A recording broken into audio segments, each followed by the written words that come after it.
नेता कैसा हो।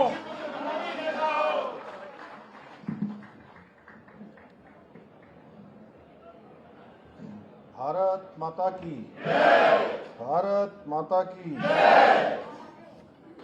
उत्तराखंड विद्युत अधिकारी संयुक्त मोर्चा के द्वारा आज आयोजित इस अभिनंदन समारोह में मंच पर आसीन हमारे ऊर्जा विभाग समेत अनेक विभागों के प्रमुख सचिव श्री मीनाक्षी सुंदरम जी और संयोजक उत्तराखंड विद्युत अधिकारी कर्मचारी संयुक्त संघर्ष मोर्चा के संयोजक और जिनसे मेरा बहुत पहले से काफ़ी पुराना परिचय है श्री इंसारुल हक जी और ऊर्जा निगम के हमारे सभी वरिष्ठ अधिकारीगण, हमारे UJVNL के MD श्री संदीप सिंघल जी और सभी निगमों से आए हुए सभी अधिकारीगण, सभी कर्मचारीगण, मैं सबसे पहले तो आप सभी का आज यहाँ पर पहुँचने पर मुख्य सेवक सदन में आप सभी का अपनी ओर से स्वागत करता हूँ, आप सबका अभिनंदन करता हूँ। और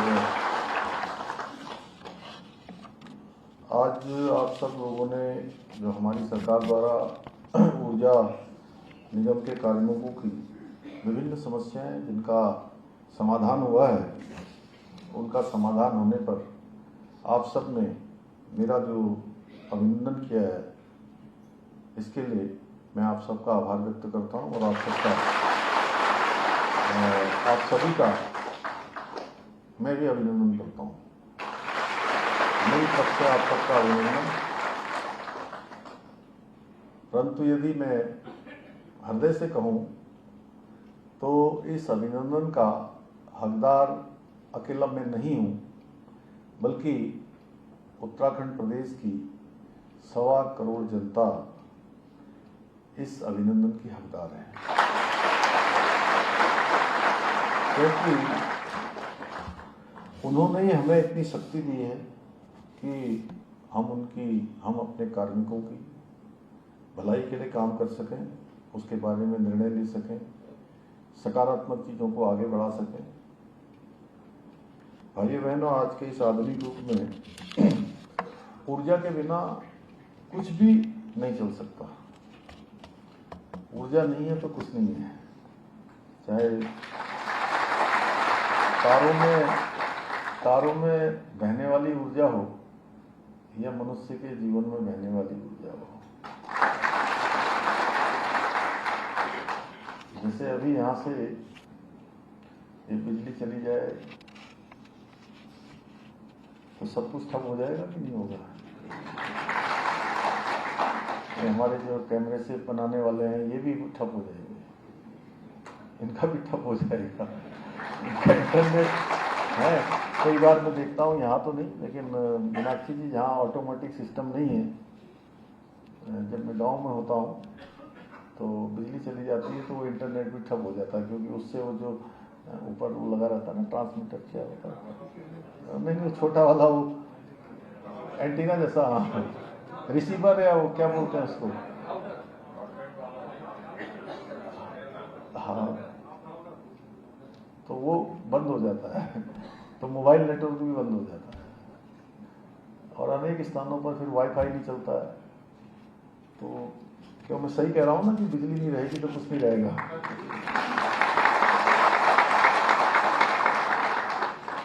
उत्तराखंड जैसे पर्वतीय राज्यों में शहरों से लेकर सुदूर पर्वतीय गांवों तक बिजली पहुंचाना एक बहुत अपने आप में बहुत कठिन कार्य है और मैं कहूँ कि बहुत चुनौतीपूर्ण कार्य है। एक बार विद्युतीकरण करने के बाद भी अलग अलग मौसम में अलग अलग प्रकार की चुनौतियों का सामना करना पड़ता है। जैसे कल रात में ही एकदम से अचानक तूफान आ गया, कितनी जगह पर बरसात के समय में परेशानी हो जाती है, सिल्ट आ जाती है ऊर्जा हमारे जल विद्युत निगम में, डिस्ट्रीब्यूशन की लाइनें खराब हो जाती हैं, कहीं पावर ट्रिप हो जाती है, बहुत ज़्यादा लोड होने के कारण से ट्रांसमिशन की लाइनें ठप हो जाती हैं। तो अनेक प्रकार की चुनौतियों को हम सब लोग उसका सामना करते हैं, लेकिन फिर भी ऊर्जा निगम में आप सभी अधिकारी कर्मचारीगण, चाहे वो भीषण गर्मी हो या कपकपाती हुई ठंड या बारिश हो, बर्फबारी हो, प्रत्येक परिस्थिति में प्रदेश की जो ऊर्जा व्यवस्था है उसको बनाए रखने के लिए तत्पर रहते हैं और लगातार आप सब प्रयास करते हैं। ऐसे में क्योंकि राज्य को आगे बढ़ाने के लिए, राज्य की व्यवस्थाओं को चलाने के लिए आप सबके द्वारा जो लगातार प्रयास किया जाता है, लगातार प्रयत्न किया जाता है, तो हमारा भी दायित्व बनता है कि आप सबकी चिंता करें, आप सबके कल्याण की चिंता करें, क्योंकि ये पूरा हमारा एक परिवार है। प्रदेश की इकाई में हम सब रहते हैं और सबका दायित्व बनता है मिलजुल कर सबके कल्याण के लिए भी काम करें और सब मिलकर राज्य को आगे बढ़ाने के लिए भी काम करें। इसलिए आप सभी की मांगों के अनुसार हमने न केवल समयवत वेतनमान की व्यवस्था लागू की, बल्कि नई भर्ती पर मिलने वाली इनिशियल इंक्रीमेंट की व्यवस्था को भी पुनः बहाल करने का कार्य किया है।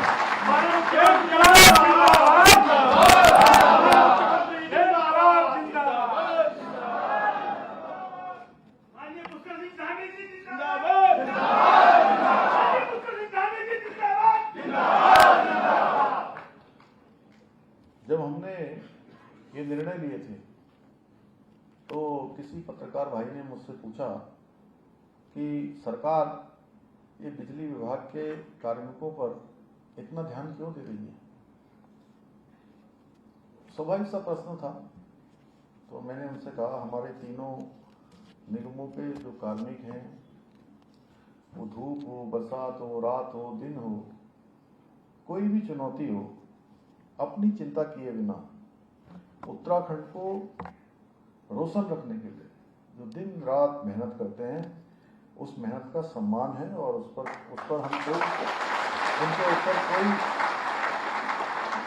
उनके ऊपर हम कोई एहसान नहीं कर रहे हैं। हमारा ये निर्णय राज्य के तीनों ऊर्जा निगमों में जो हमारे काम करने वाले सभी लोग हैं, उनका मनोबल ऊंचा रखने के साथ साथ उन्हें और ज़्यादा तेजी से काम करने के लिए आप सब ऊर्जा प्रदान करते हैं, थोड़ी ऊर्जा आप सबको भी उसमें से मिलेगी और लगातार ईमानदारी से अपने दायित्वों को पूरा करने के लिए और आप सब प्रेरित होंगे।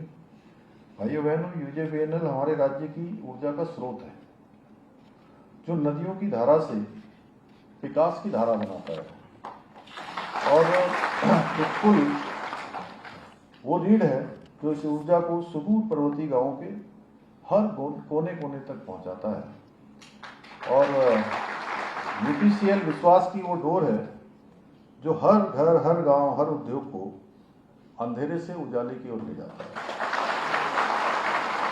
इन तीनों निगमों की एकता ही उत्तराखंड की शक्ति है और आप सभी उस शक्ति के सच्चे प्रतिनिधि हैं जो आज मेरे सामने आज बैठे हुए हैं। आप लोग केवल तार नहीं जोड़ते, केवल बिजली उत्पादन नहीं करते, केवल ट्रांसमिशन नहीं संभालते, बल्कि राज्य के सपनों को भी रोशनी देने का काम करते हैं। आप सभी अपनी ड्यूटी को धर्म मानकर कार्य कर रहे हैं। इसके लिए मैं प्रदेश की जनता की ओर से तीनों निगमों के सभी कार्मिकों को बहुत साधुवाद देता हूँ। भाइयों बहनों, आदरणीय प्रधानमंत्री श्री नरेंद्र मोदी जी के मार्गदर्शन में हम उत्तराखंड को अन्य क्षेत्रों की भांति ऊर्जा के क्षेत्र में भी अग्रणी राज्य बनाने के दिशा में लगातार एक लक्ष्य लेकर काम कर रहे हैं। आज जहां एक और हम बिजली उत्पादन के लिए लंबे समय से रुकी हुई जमरानी बांध परियोजना हमारी स्वीकृत हो गई और उस पर काम प्रारंभ हो गया। लखवाड़ बहुउद्देशीय परियोजना, जिसके लिए भी 5 दशक तक हमें जिसकी प्रतीक्षा करनी पड़ी, उस पर भी काम प्रारंभ हो गया है। और देहरादून में आने वाले 50 सालों के लिए पेयजल का कोई संकट न हो, सौम डैम को भी हमारी जो है स्वीकृति प्राप्त हो गई है और वह भी निर्माण की ओर आगे बढ़ गया है। इन सभी योजनाओं पर कार्य कर रहे हैं। वहीं राज्य में अत्याधुनिक GIS यानी गैस इंटीग्रेटेड सब स्टेशन उपकेंद्र की स्थापना भी हम कर रहे हैं। इसके साथ ही प्रदेश में 16 लाख स्मार्ट मीटर लगाकर टेक्नोलॉजी के माध्यम से बिजली विभाग में पारदर्शिता लाने की दिशा में भी कार्य किया जा रहा है।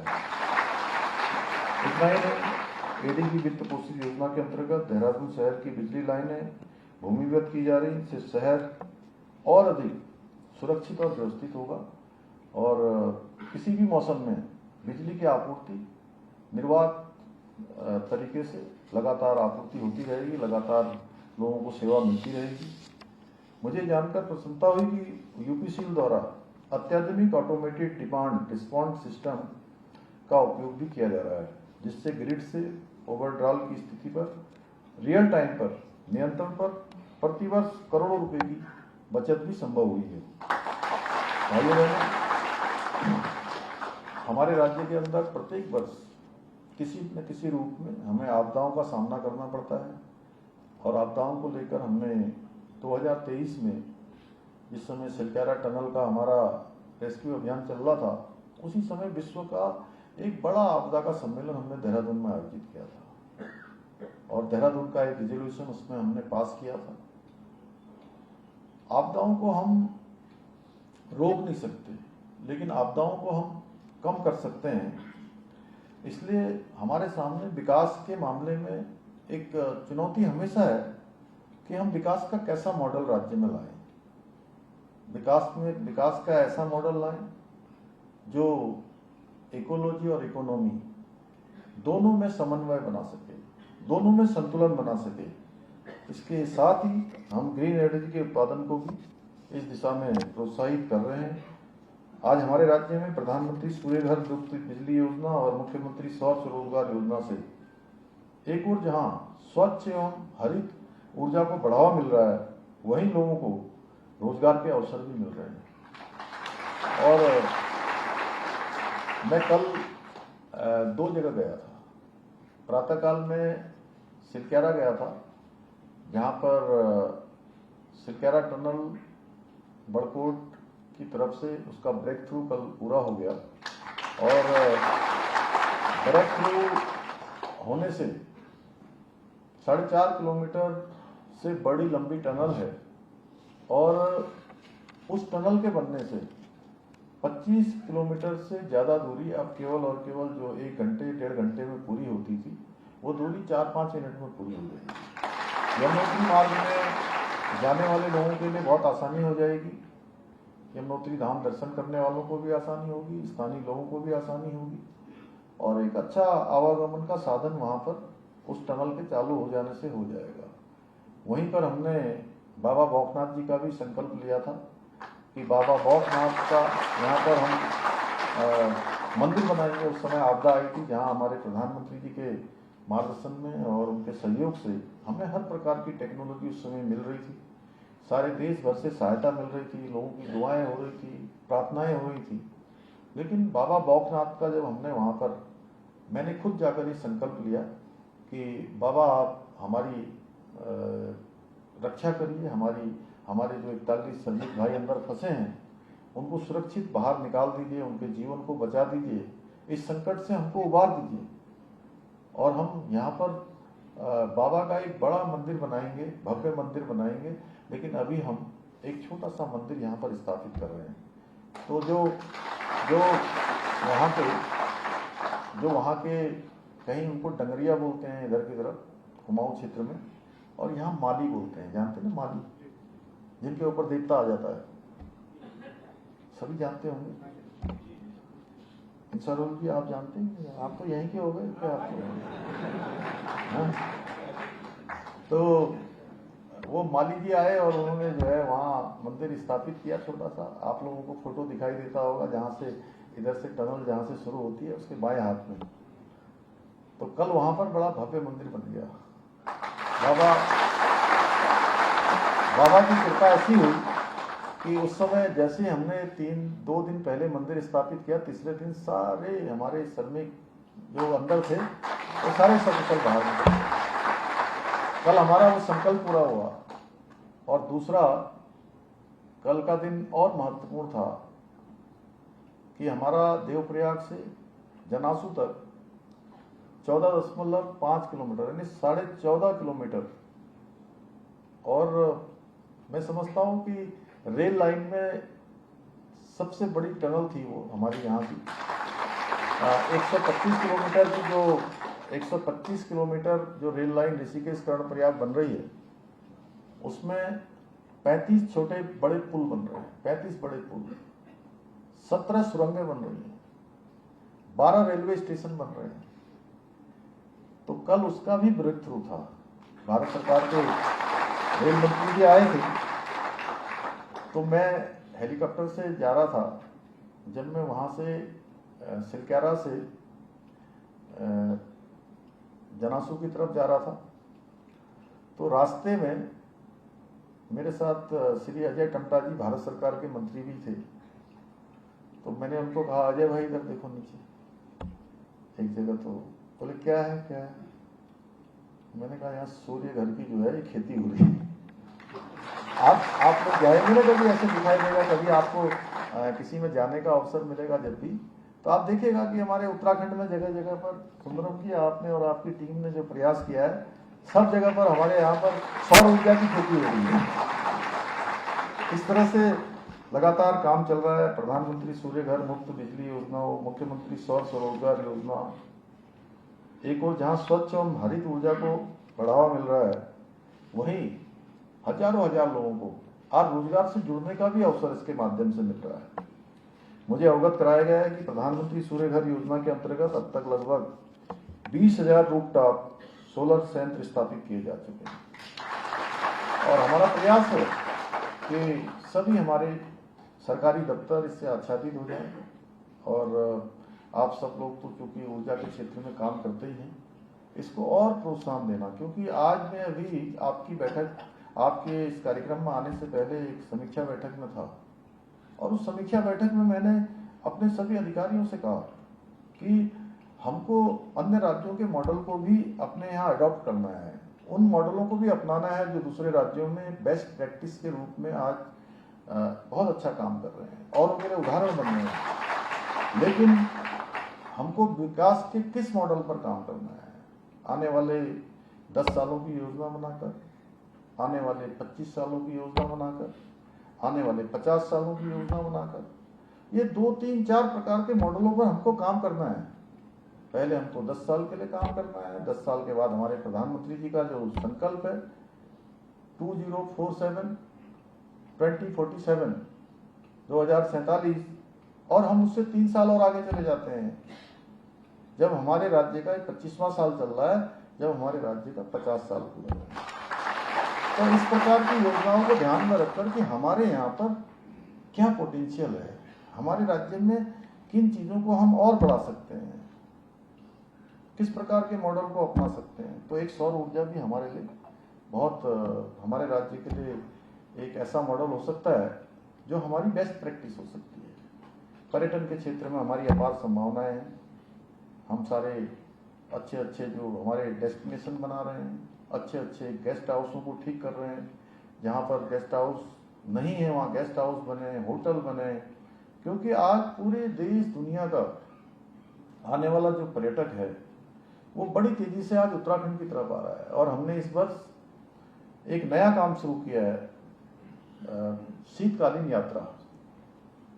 और शीतकालीन यात्रा हमारे राज्य के लिए बहुत बड़ा आने वाले समय में गेम चेंजर साबित होगा। हमारे लिए एक बहुत बड़ा समृद्धि का कारण बनेगा।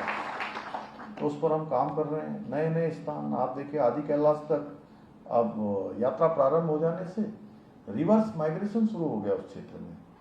बुधियाल जी वहाँ बैठे हैं, वहीं के हैं।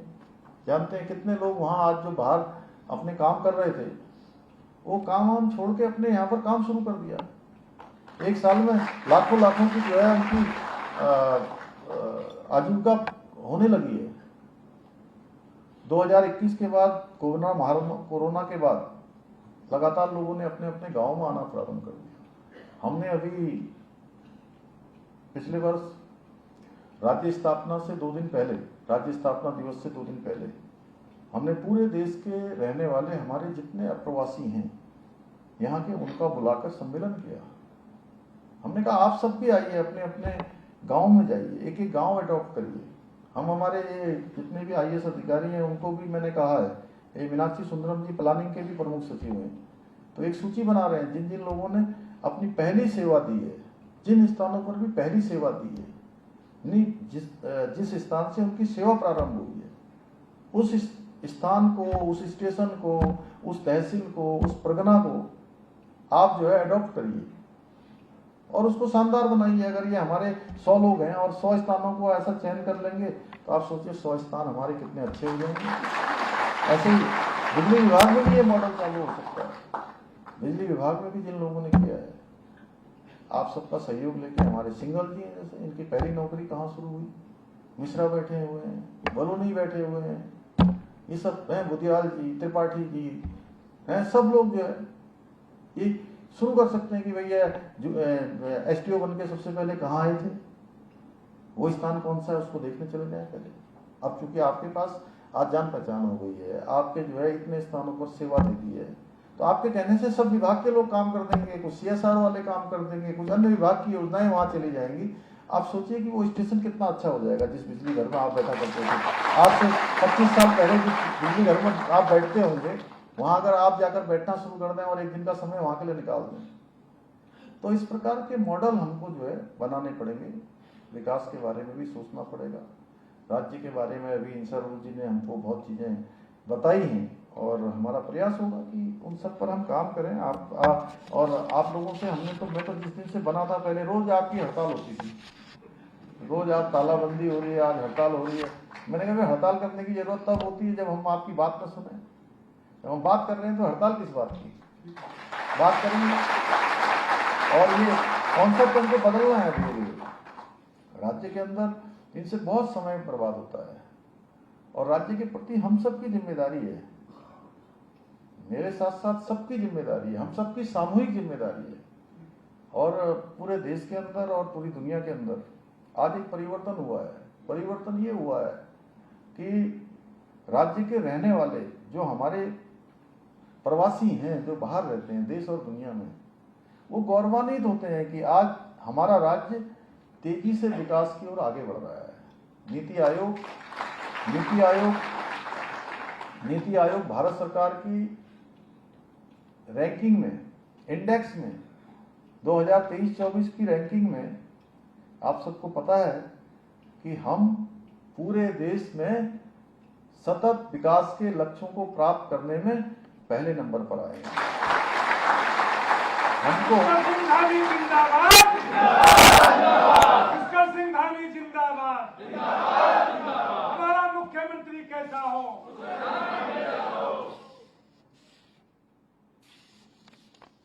हम सबका यह भी काम है कि ये जो हमको रैंकिंग प्राप्त हुई है, अब हम इस रैंकिंग पर स्थिर रहें, उस स्थान को हम बनाए रखें और जहां हमारी कमी है उस कमी को हम आगे करें। बेरोजगारी दर कम करने में भी हमने 4.4% की कमी लाकर रोजगार देने के मामले में भी हम आगे बढ़े हैं और जो राष्ट्रीय औसत है उसको हमने पीछे छोड़ा है। आज ऊर्जा का क्षेत्र एक ऐसा क्षेत्र है जिसके बिना हमारी प्रगति बहुत विस्तार नहीं ले सकती है। उसमें न्यूनता रहेगी क्योंकि उद्योगों को आना हो रहा है, तमाम प्रकार से खपत बढ़ रही है। जितना हमारा उत्पादन हो सकता है उस उत्पादन को हमको बढ़ाना है क्योंकि अपार संभावना है हमारे पास है। मैं भारत सरकार में लगातार इस बात के लिए लगातार वकालत करने जाता हूँ, लगातार पैरवी करता हूँ कि जो योजनाएं हमारी रुकी हुई हैं उन योजनाओं को स्वीकृति मिले और लगातार स्वीकृतियां मिल भी रही हैं। लगातार भारत सरकार का हमको सहयोग मिल रहा है। मैं आदरणीय प्रधानमंत्री जी का और हमारे ऊर्जा मंत्री पहले RK सिंह जी थे, उनका भी सहयोग मिलता था और अभी आज मनोहर लाल खट्टर जी हैं, उनका भी सहयोग हमको मिल रहा है। अभी भूमिगत लाइनों का हरिद्वार ऋषिकेश का भी अभी हमने प्रपोजल दिया है, भूमिगत लाइनों का, उस पर भी हमने बात की है, वो भी हमारी जल्दी स्वीकृत होगी। पूरे राज्य के अंदर हमारा एक ये ऊर्जा का क्षेत्र भी आदर्श क्षेत्र बनेगा। इसके साथ ही मुझे जानकर भी प्रसन्नता हुई कि विद्युत मंत्रालय द्वारा जारी डिस्ट्रीब्यूशन यूटिलिटी रैंकिंग में हमारे UPCL ने विशेष श्रेणी डिस्कॉम में देश में पहला स्थान प्राप्त करके हम सबको गौरवान्वित किया है। भाइयों बहनों, ये सभी उपलब्धियां आप सभी की मेहनत और लगन का परिणाम है। लेकिन एक सच्चाई ये भी है कि ऊर्जा उत्पादन के क्षेत्र में अभी हमारे सामने बहुत चुनौती है। हमें लंबा सफर तय करना है, क्योंकि राज्य की जब नींव रखी जा रही थी, राज्य बन रहा था, तो ऊर्जा प्रदेश बनाना भी एक इस राज्य की स्थापना में मुख्य लक्ष्य रहा है, मुख्य ध्येय रहा है, हमारा संकल्प रहा है। तो उस संकल्प को भी हमें आगे बढ़ाना है। मुझे पूरा विश्वास है कि आप सभी लोग इसी प्रकार पूरी लगन और निष्ठा के साथ कार्य करते रहेंगे। हम सब मिलकर अपने विकल्प रहित संकल्प के साथ उत्तराखंड को पावर सरप्लस राज्य बनाने में अवश्य सफल होंगे। इसी विश्वास के साथ उत्तराखंड विद्युत अधिकारी संयुक्त मोर्चा ने मुझे, इन्होंने ना करते करते दे दिया है, मैं इसका परीक्षण करवा लूँगा और आप सबका फिर से एक बार मेरा अभिनंदन करने के लिए, राज्य की 1.25 करोड़ जनता का अभिनंदन करने के लिए मैं आप सबका हृदय से आभार व्यक्त करते हुए अपनी बात समाप्त करता हूँ।